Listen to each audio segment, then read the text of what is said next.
Rich from Planet PE, and I'm going to do today's video a little bit differently. So I'm actually going to do this video in 3 different parts. So what we're going to look at is hooliganism, and particularly towards one of the extended questions that was in last year's paper.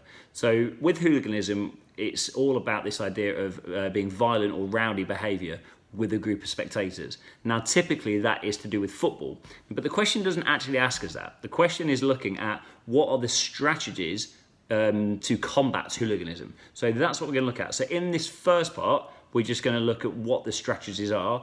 In the second part, application, and in the third part, evaluation.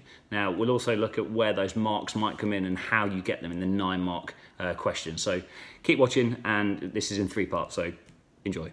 So part 1 is all about AO1. So in a 6-mark question, like this question is, we can get 1 mark for our AO1 content, 2 marks for the AO2, and 3 for our ability to use AO3 information. So AO1 is all about just facts and knowledge. So in this one, we need to understand some knowledge about the strategies used to combat football hooliganism. So there are lots and lots of ones that you could talk about.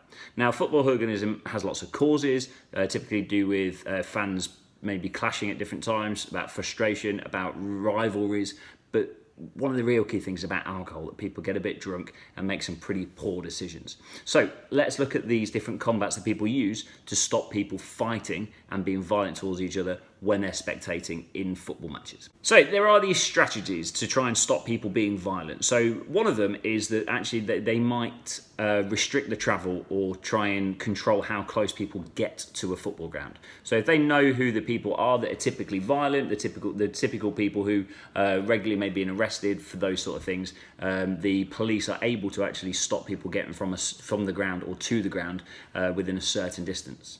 The second strategy is that they actually restrict how much alcohol can be sold near the ground and how much alcohol can be sold in the ground. So the idea of that is to stop people making those bad decisions when they've had a drink or two. The third one is Allseater stadiums. Now, a lot of you might have never seen a stadium that doesn't have seats everywhere. Now, stadiums used to have terraces, and it caused issues because people would be able to move around the ground. Whereas now, we have a seat, we sit in that seat, and it also means that we have this segregation, which is another strategy where the home fans might be here, the away fans might be here, and we don't necessarily interact with the away fans as people maybe previously did. The next one is actually people would move kickoffs. So the police might request that a kickoff is moved earlier to then restrict the alcohol use before a game. So therefore it might be a 12:30 kickoff, let's say the Old Firm derby in Glasgow, that it might be Leicester versus Nottingham Forest or Chelsea versus West Ham, that those ones that have got a bitter rivalry and that people might expect there to be some trouble or some hooliganism. So with that, they move the kickoff earlier to try and restrict the alcohol sales before the game. One of the other things that they do as well is that they have improved security. So if you go to a football match, there are lots and lots of police presence, there are stewards in the ground, and the whole point of there is that it's a deterrent. By seeing those people, people might not make those bad decisions. But also, if something does happen, the police are there to try and deal with it.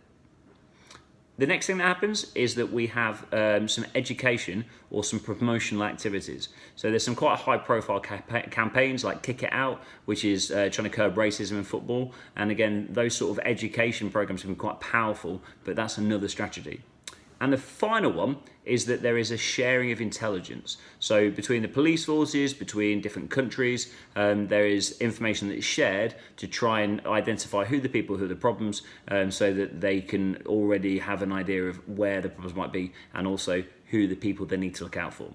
So as far as AO1, that is the points that we're after, or they are the points that we're after, I should say.